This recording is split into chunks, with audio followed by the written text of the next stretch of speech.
Welcome to the RecoverU podcast. I'm Kylene. And I'm Patrick. We are a couple in recovery from sex addiction and betrayal trauma. Together, we share our story to encourage you on your journey.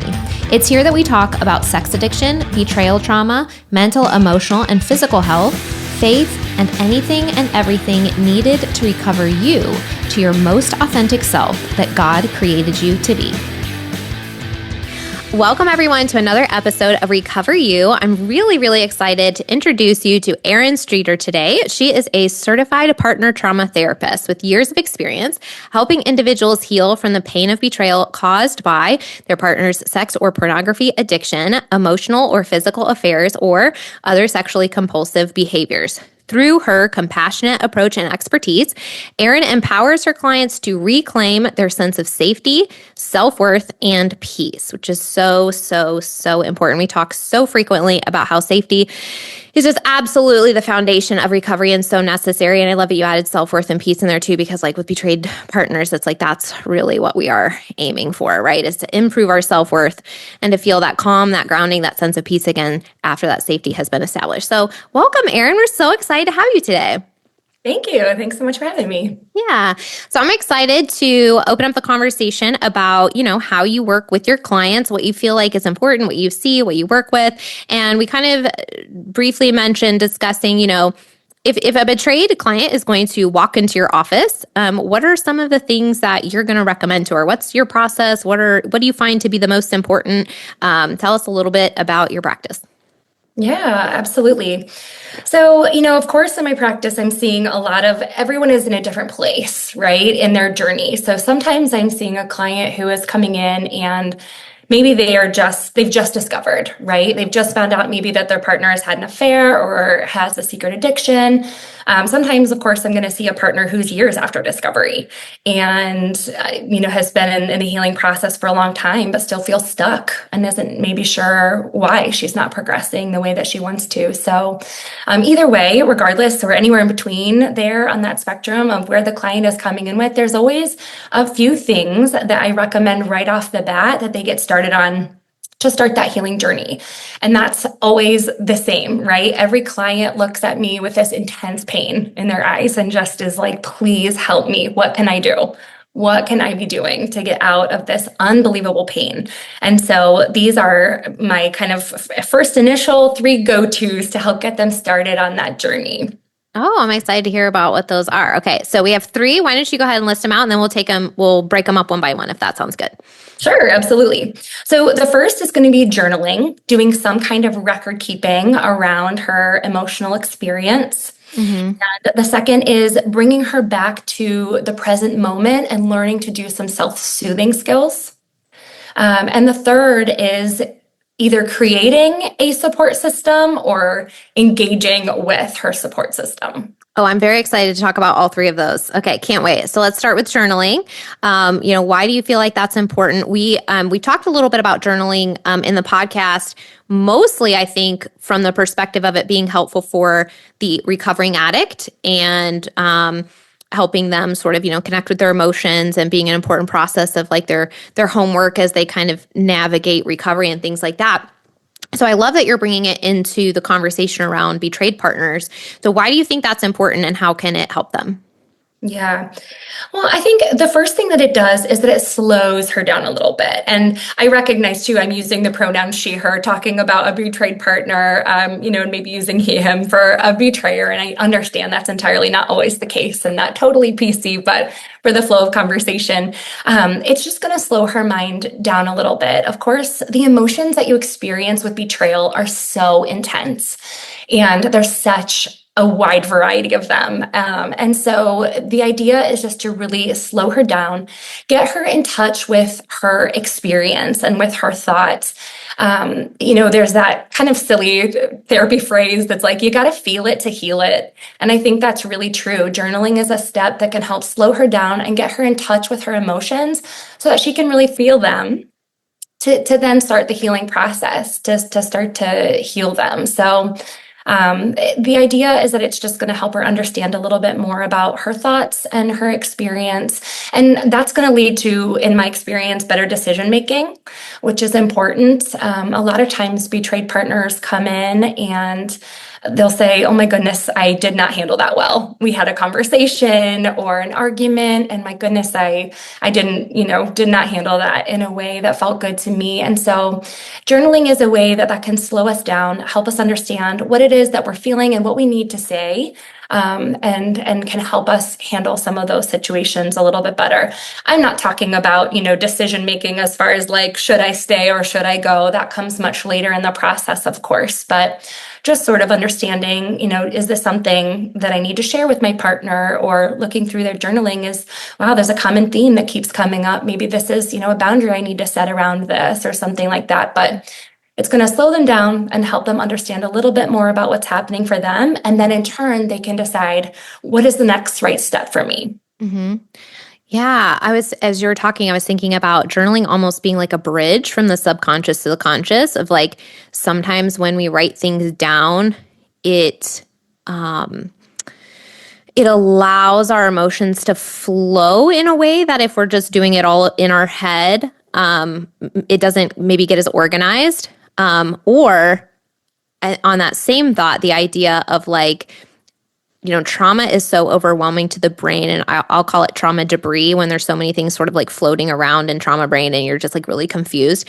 But it could be anything in life. You don't have to be in active trauma brain for that to happen. Like I was the other day talking to Patrick about how there's a couple things that really activate me, and it's very frustrating to me. And if I get into that zone, I was telling him, I was like, I feel it's difficult for me to articulate. I'm usually an articulate person. I'm usually able to take complex things and like simplify them or communicate them to people or whatever, right? Like I'm usually okay at communicating.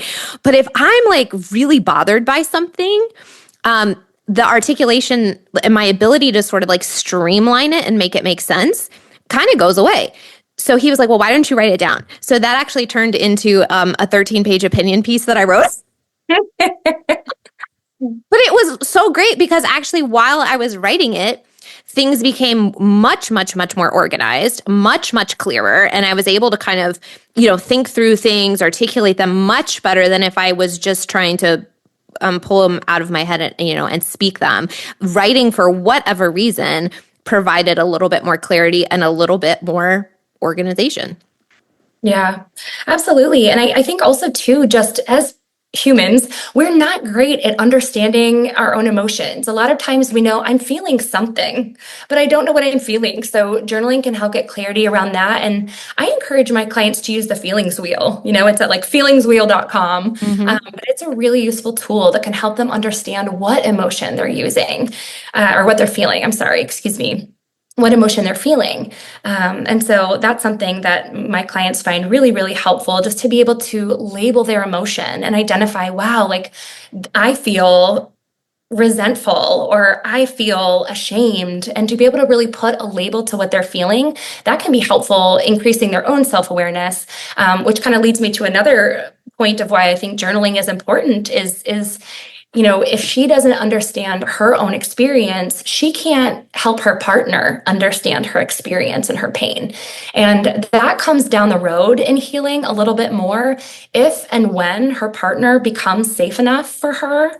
A part of her job is going to be helping her partner understand the pain that he has put her in for the healing process to happen. And so again, if she doesn't understand it, she can't help him understand it. So journaling is a way to really help her understand her own emotions, her pain, and then in turn, she can use that to communicate better with her partner and help him understand. And if he can be present and out of his own shame and show up for her in that, that's healing. That's a lot of the healing happens. Yeah, absolutely. And I like the fact that you kind of threw in there, if her partner is doing the work and healing as well, because I'm sure I'm wondering too, like, you've probably had clients where journaling also is a helpful tool for maybe he's not doing the healing, he's not doing it, maybe he's gaslighting her, or maybe there's a lot of stress in the relationship, or maybe there's a lot of confusion or manipulation happening. And for her to be able to have a resource that she can look back on that confirms, no, this was my lived experience. This is what happened. This is how that conversation went. So that 2 weeks later, it's not something he can go, I never said that. She's like, well, actually on page 43 of my journal, like, not that she would have to bring that up to him, but like for her own self-confidence, of like, I don't have to second guess myself. Cause I know with betrayal recovery, so much of it is, we mentioned at the beginning, like the self-worth, the self-confidence piece. And I think part of that is like when you're betrayed, a lot of times I'll kind of hear this idea of, I can't trust my intuition because my intuition let me down. And most of the time the reality is your intuition was like spot on. Now, do we respond to all the red flags that it was throwing up? Maybe not. But if we can go back and look at how your intuition was communicating to you, we can learn to trust it more. And journaling, especially if there is manipulation, stuff like that, is a great opportunity for sort of that reiteration. Like, this did happen. You are correct. You don't have to second guess yourself. Your memory is fine. Your emotions are valid. And this really did happen to you. Yeah, absolutely. Some of that record keeping can reduce kind of that crazy making and, validating, like just self-validation for sure. I love that you brought up the feelings wheel too. Again, that's a resource that, we've sort of mentioned with like the faster scale and stuff for like the addict in recovery, but it's also so important for the betrayed partner to be able to identify, what am I feeling? And maybe anger is like the primary word that comes to mind, but underneath that is a lot of fear of like what might happen, or sadness, or like there's a lot of grief under that. And so I think the feelings wheel is so nice because you can really go deeper than that surface layer level. And you can look at the other 20 words maybe, or whatever it is that's kind of listed underneath that one and go, okay, which one resonates a little more deeply for me? Yeah, absolutely. So a nice sort of transition from that thought is like, what do we do with our emotions? Once we know what they are, and maybe they feel really uncomfortable, you mentioned the second thing you recommend is some self-soothing and supportive practices there. Yeah, absolutely. Yep, that's exactly it. So now we know what our emotions are and we're getting a little more clarity around that. Then we want to start to come back to the present moment and do a little bit of self-soothing. I feel like so many partners get stuck in either the past, right? Kind of thinking about like, what was he doing on our anniversary that year? Or, right, like, where did he take the affair partner? That kind of thing. Or in the future, right? They'll get stuck in like, is my marriage going to make it? Or can I, take care of myself financially if this all goes south? So they're getting stuck either in the past of what has happened or fears about what might happen in the future. And we want to just bring them back to the present moment, because the reality is that we don't know. We don't have the answers yet. And so if we let our minds go into either the past or the future, it's just a rabbit hole waiting for us. And there's nothing good in that rabbit hole. And I would know. I've been down there a few times, and there's just nothing there but misery. And the last thing that a betrayed partner needs is more misery. And so we just want to make sure that we're not getting stuck in some of those rabbit holes. And a way to do that is to bring ourselves back just to this present moment. Mm-hmm. Yeah, that's such a good point, because let's give an example. We are maybe safety has really been established at this point, and you're a year into it, but your brain has really been stuck in the trauma loop and the hypervigilance and the looking for danger. And so it keeps hyper analyzing conversations you had during discovery, or information you got during disclosure, or whatever that is. But everything has been actually safe and stabilized for 8 months at this point, or something like that. So that's such a valid point, because once we have the information we need to offer consent to be in the relationship, then the healing aspect, I think that is part of our responsibility, is to figure out, okay, how did this trauma impact us? And how do we begin healing that part so that we can be more present and move past those those trauma cycles and the mental stimulation and the fear, as long as things are truly safe. As long, because our brain is like, it's always going to override. Like if safety isn't existent, it's always going to be going, let's find it. Right? And it's going to pull that up and go, you're in danger, you're in danger. But if the safety has been provided, if the information has been had, rolling it over 100 more times in your mind is not going to make it feel better. And so what can we do if that is a thinking pattern, which I would also say, I think trauma certainly can trigger that in some people, but I also think sometimes people might even have a pre-existing tendency to rumination, and that might get highly exacerbated with trauma. So if we find ourselves in that sort of loop, what are some things that you recommend? Yeah. So I think mindfulness practices are a great way to train our brain to stay in the present moment. And it really is that. It's a way to train our brain. So none of us are mindful all the time. There's no one who lives in a perfect state of present. But we can train our brain through mindfulness practices and meditation to practice focusing on the present moment. And it's like anything else that you learn, right? Like, I don't know how to play the tuba, but if you give me a tuba and give me some instructions and I practice, I could learn. And it's the same way with mindfulness. So we want to practice as much as we can, just learning to be in the present moment. I think meditation is a great way to start to practice mindfulness. So I would say that would be a great place to start. If you feel like your mind is continuously going into the past or into the future, doing some meditation could be a great way just to practice being in this present moment. Mm-hmm. Do you have any particular kinds of meditation you like? I particularly enjoy the idea of like light, like visualizations and meditations that have to do with light. I don't know. I just like that I don't know, genre, I guess you'd call it.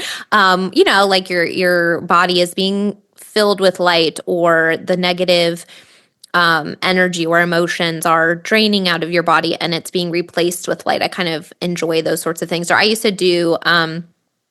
to think a little bit more about the chakras and like lighting up the points and kind of like focusing on the different chakras and kind of going through my body at the different points. Or are there any particular that come to mind, or like styles or focuses that you particularly like?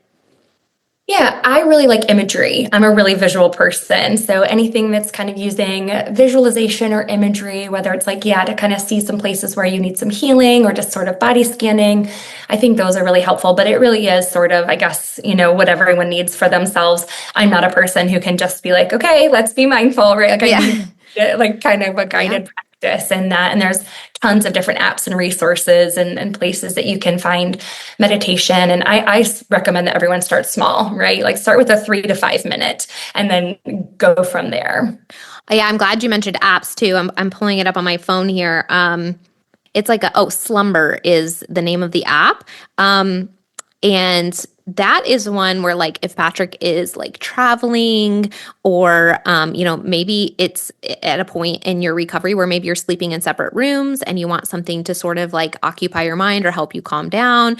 It has sleep stories and it has meditations. And there was a significant period of time where I was like using Slumber, and still periodically, like if he's going on a business trip or something, I'll kind of pull it out and put it, and so things like that are really nice. And YouTube too, so many free things, and you can have so many variations, of meditations, of visualizations, kind of what you can kind of figure out what works for you. Some of them might include like breathing techniques and like different, they might just pair a lot of different modalities, kind of help your brain kind of calm down. I think a big point of that, right, is like this whole concept of like interrupting the pattern. We have a pattern of rumination. We have a pattern of hyperfixation. So is there some sort of activity that we can engage our brain with that interrupts that, and we get used to, okay, now I'm feeling a little heightened. Now I'm feeling a little anxious.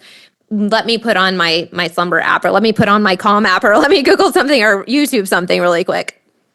Yeah. And that's, I think, where the self-soothing comes in, is once we start to recognize maybe like, okay, I'm going down the rabbit hole, or my brain really wants to go, be pulled somewhere else, to start to pull in some of that self-soothing. And the way that I think about that is through our 5 senses, right? That's how we connect to the world around us. So I can feel the chair underneath me, and I can hear you, and those sorts of things. So focusing on how we experience our world through our 5 senses, and then thinking about ways that we can engage in activities that are calming, soothing to our nervous system, enjoyable, pleasurable. So some examples that I really love are like just a warm cup of tea, just sort of holding the mug and feeling the warmth there and taking a few deep inhales and noticing the fragrance of the tea and sipping, savoring slowly, just something like that to kind of focus your attention on. That's the idea of breaking that cycle of the thoughts. So we're putting something else in that's soothing to us. Another idea would be like a warm bath, right? Or a hot shower, and feeling the warmth of the water on your skin. Maybe afterwards, kind of rubbing on some nice lotion that smells good and taking a few moments to breathe that in. Maybe putting on your comfy pajamas and just noticing how comfortable that feels. That's really what it's about, is noticing. You want to notice the pleasure and the enjoyment through your senses as you're experiencing some of these things.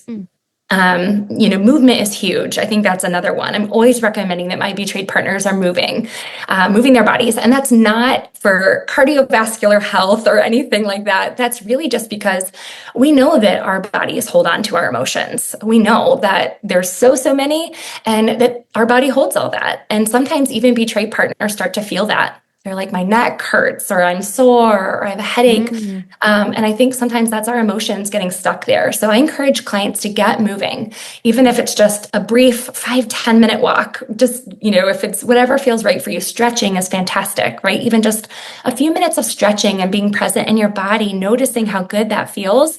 That is something that can be really, really helpful for a betrayed partner. So you can see with self-soothing, it's nothing huge and expensive and really time consuming. It's just finding the little things that we're probably already doing, but slowing down and noticing the enjoyment. And I just have yet to meet a betrayed partner who doesn't need more enjoyment, right? Life has dealt her a really difficult hand, and she needs relief. And I think it's important to see that there can still be pleasure. There can still be enjoyment in the world. Even in the midst of all of the pain, we can still create moments of fun and enjoyment for ourselves. And I think that's really empowering and really helpful. Well, and I love that point that you're making, because all of those examples were things that are able to be done by herself, not dependent on other people, and allows safety and enjoyment to be within her own presence, in her own environment, in her own body, and kind of having all of that that reminder, right? Like when we're trying to establish safety, if we stay in a relationship, of course our partner can help us with that, but there's also different ways that we can create that sense of safety within ourselves, with our intuition, with our body, and just sort of like, get to your point, bringing it back into the moment, like what's happening right now in my body and in my room, like where am I today in this very moment, and how can I make that feel a little safer, feel a little more calm, feel a little more grounded. And I love that you mentioned the whole idea of emotions getting stuck in the body. I think that's so true. You totally see that in the world in general, but of course particularly when you're working with and talking to people that are in a lot of trauma and have been betrayed and are kind of in this stuck place. I had back pain, I've had, people will have emotional stuff like anxiety and depression, but you also have physical pain, like cramping of muscles, or your chest will, people have had like heart problems or different physiological responses. Maybe your blood pressure has increased to the point that it's concerning, or, all of these different things can happen. And it's a really, really fascinating thing, because it's like the emotions and the energy of the pain that you're carrying impacts your physical body. And so we can't totally separate the energetic body and the physical body, because they interact with each other. And so I think it's an important thing to mention, because I think as people are going through this process, being aware that some of the physical stuff can happen, can put a name to it, can help them realize, and then also reiterate the importance of, let's find the healthy outlets, the healthy processing, the way that we can talk about these emotions and begin healing them and moving them through the body, so that we can also begin helping the physical body as well. Yeah, absolutely. Okay, so we have journaling, we have self-soothing, and I didn't write it down. What was the third one? Support system. Oh, so good. Yes. Yeah, so I always ask a betrayed partner who is supporting you through this. Mm-hmm. I just don't know that we can heal from this kind of pain on our own. And so the thing that becomes really complicated, of course, is that our partner is typically the one that we want to run to. They're the one who we depend on when we're having a hard day, or if something really bad happens, they're the very person that we want to have hold us when we cry. And of course, they're not really safe anymore a lot of times, or we don't really feel like we can go and talk to them about our pain. Maybe that's not something that they're able to hold for us right now. Mm-hmm. And so that becomes something really important, is either engaging a support system if you have one, or creating one if you don't. Yeah, I remember, gosh, like the first week, the first couple weeks, I was like, it was this ball of emotions where I was like, you did this to me. But then I'd be crying and I'd be like, you also have to be the one that comforts me. And like, it was very confusing while I was figuring it out, because I was like, I want you to sleep in the room, but I also know that you've really hurt me. So maybe don't sleep in the bed, but like maybe sleep on the floor. But I want you to be here because I'm in pain and I need you near me. And like, it was so mixed up the first couple weeks while I was figuring things out until it sort of settled down and I could begin sort of structuring that, right? But I'm really glad that you're talking about support systems, because I think there's so many different angles we could go here with this about why it's so helpful, but also like what to look for. And like it's hard, I think, because there's a lot of pitfalls in this area, right? There are people who care about you very much and are going to suck as your support system. Yeah. So let's maybe start with the idea of let's answer this question. Why is it really important to have at least a couple people that you talk to outside of your therapist, outside of your husband, but someone, whether it's a friend or a family member, somebody that understands you, but is also going to be supportive? Why is that helpful for somebody? Yeah, I think it's important because you need your experience validated, right? And a lot of times partners have been invalidated in their experience by their partner who's in an unhealthy place. And so sometimes they don't even know. They're like, is this even a big deal? Am I, blowing this up in my head? Does this even matter? And so I think they need someone to come alongside of them and say, absolutely, your pain is valid and it's real, and I'm here with you. I think that's incredibly important. And I think when that attachment with their partner blows up, they need to know that people are still safe, that there's someone out there that still cares about them. And of course, their partner probably does too, but it doesn't feel like that when you're in the midst of betrayal. Mm-hmm. And so knowing that people are still safe, that there are people that you can still rely on, that's really important to a betrayed partner. 100%. I think it's so important. And I also think it plays into this idea of like, this is something that happened to you. You didn't do anything wrong. This is not your shame and your embarrassment to carry. But when a betrayed partner feels like I'm not allowed to tell anyone my story, it then almost like becomes this secret shame and this thing that they have to carry through life. And then it just like compounds the trauma, because then you're not just dealing with, well, my husband did this thing. Now you're carrying your own secret, and people are still praising him for, being a nice guy in public and all this kind of stuff. And you're like, you have no idea what I'm dealing with. And you don't have any outlet for that. You know what I mean? And so I feel like having those people in your life that really truly see you and validate what you're going through, to your point, is so important, because this is it's just one of the hardest things you're ever going to go through. And it's really, really helpful to have someone that's going to sit with you in that and be like, I am so sorry. And that is just like, I can't imagine. Like, maybe it's not another betrayed partner. Maybe it's your best friend, I don't know what that feels like, but I can imagine it's really painful, and I'm here to listen. That's so healing in so many ways, I think, on so many layers, for sure. Yeah, absolutely.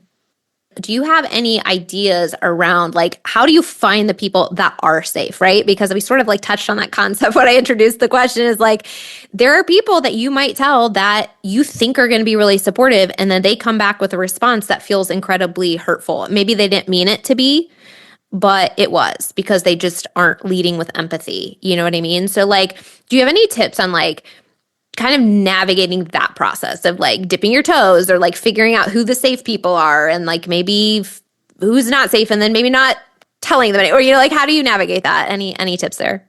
Yeah, absolutely. So I think you would want someone who is a really good listener. I would want someone who is listening more than they're talking, probably, to the betrayed partner. That would be an indicator of a safe person. And I would want that person to be unbiased and non-judgmental.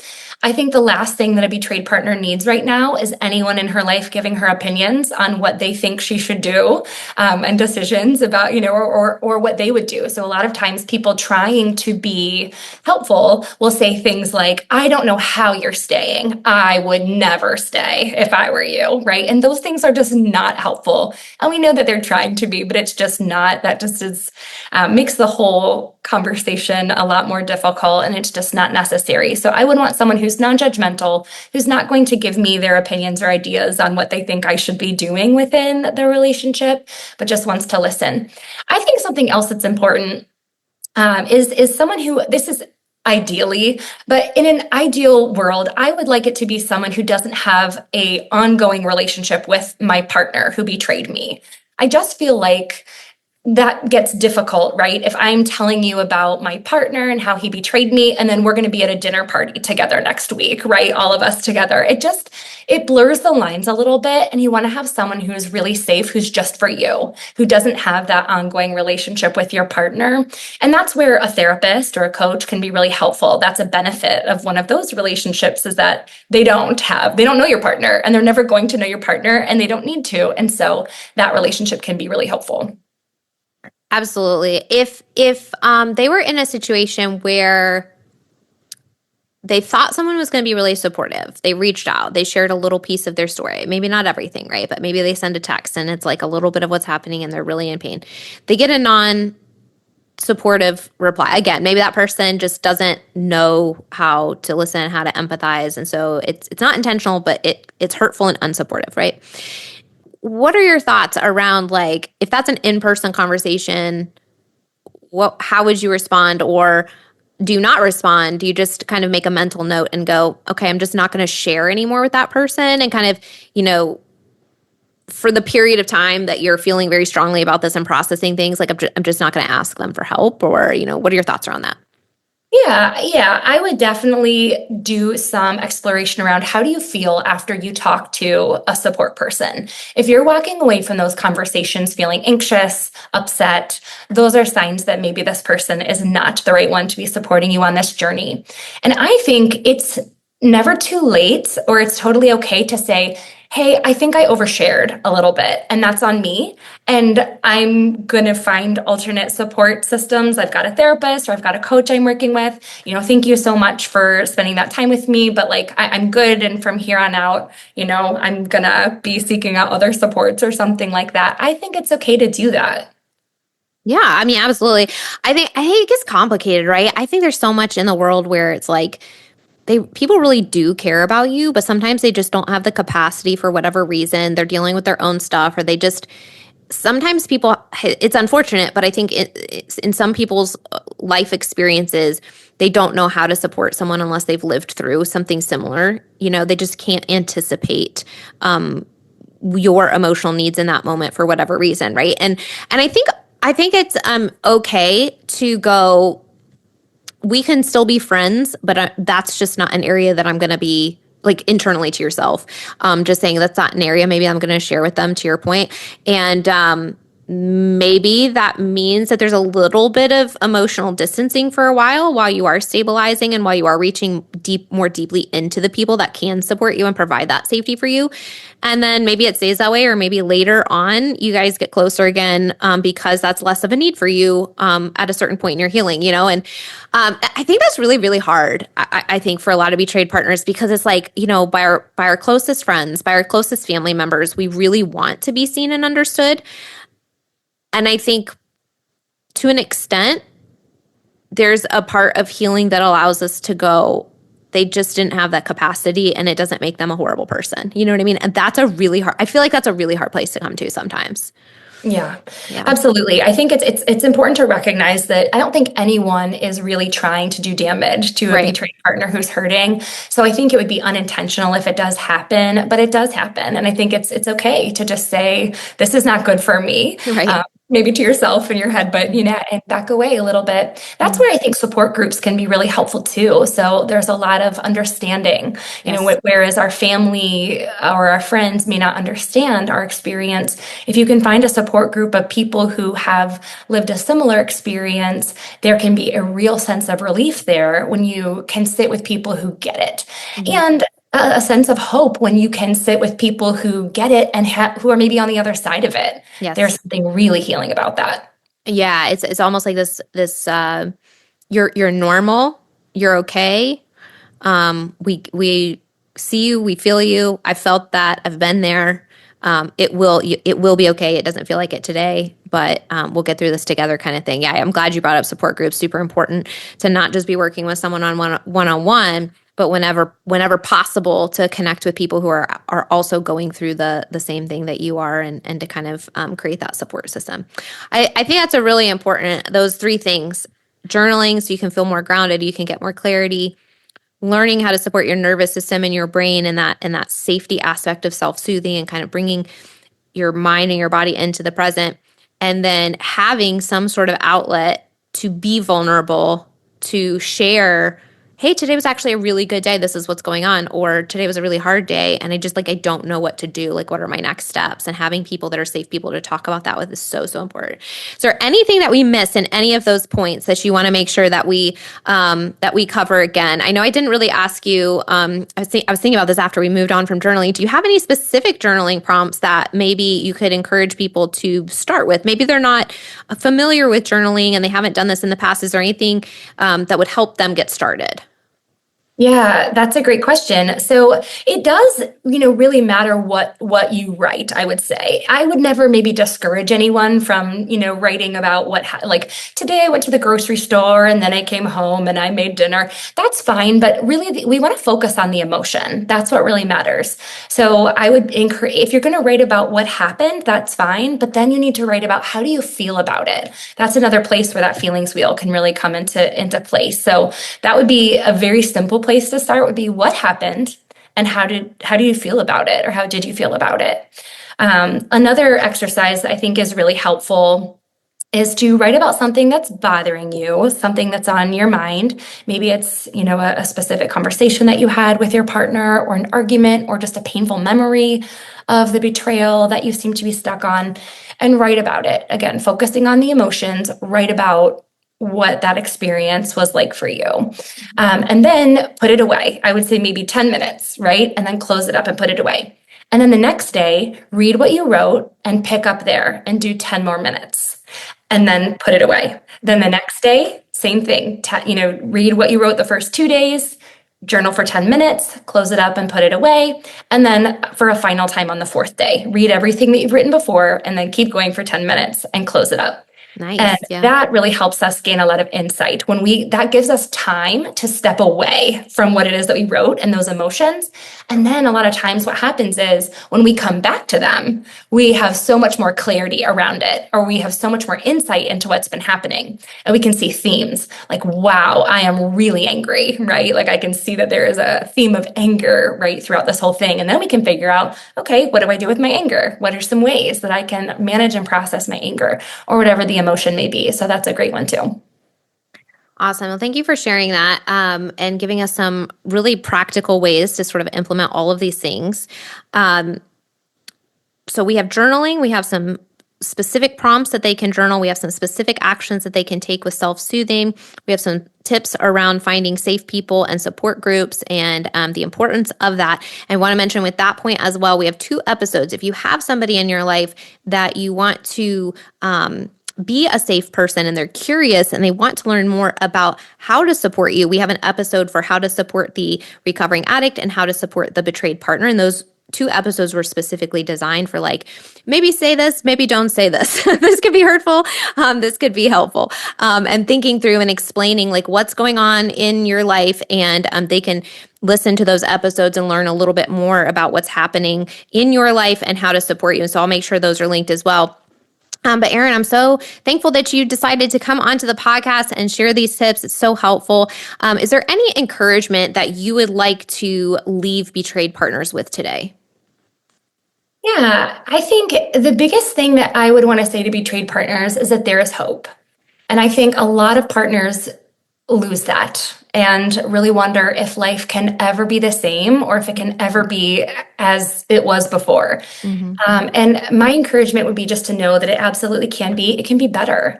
And so there's hope no matter where you are in your journey. If you've just discovered that there's been, a violation in your marriage or your relationship, or whether, you're years after discovery, there is hope and there is healing. And it's hard work to do, but if you're up for the challenge, you can absolutely create a life that you're really excited about living, whether that's with your partner or not. I love that. And thank you for clarifying that at the end as well. I think there's hope regardless of the path that you choose. Whichever one is healthy for you is the one that we are rooting for. Where can people connect with you if they want to work with you, if they want to learn more? My website is estreatartherapy.com. That's ESTRETAR therapy.com. Awesome. Well, we will make sure that that's linked in the show notes as well. So if anybody's curious about learning more about your practice, you also work with couples at a certain point, a little bit later, not the day after discovery, but a little bit further down the road if you're looking for someone that understands the addiction side and understands betrayal and also is able to support the coupleship aspect of it. She also does that. So check out her website. That link will be in the show notes. Erin, thank you so much for coming on today. We really appreciate it so much. Thank you. Thanks for having me. Woohoo! If you're listening to this, it means you've made it through an entire episode. Part of recovery is spending time engaging in healing and self-growth activities. We are thankful that you chose our podcast to be one of those activities today. Make sure you reward yourself for that accomplishment. If you've enjoyed this episode or this podcast, we would love to hear from you. Please take just a few moments to leave a rating and review, letting us know your experience with RecoverU. We not only love hearing how these episodes are helpful, but ratings and reviews help others just like you who are searching for recovery information and support find the podcast too. We can't wait to hear from you. See you next week.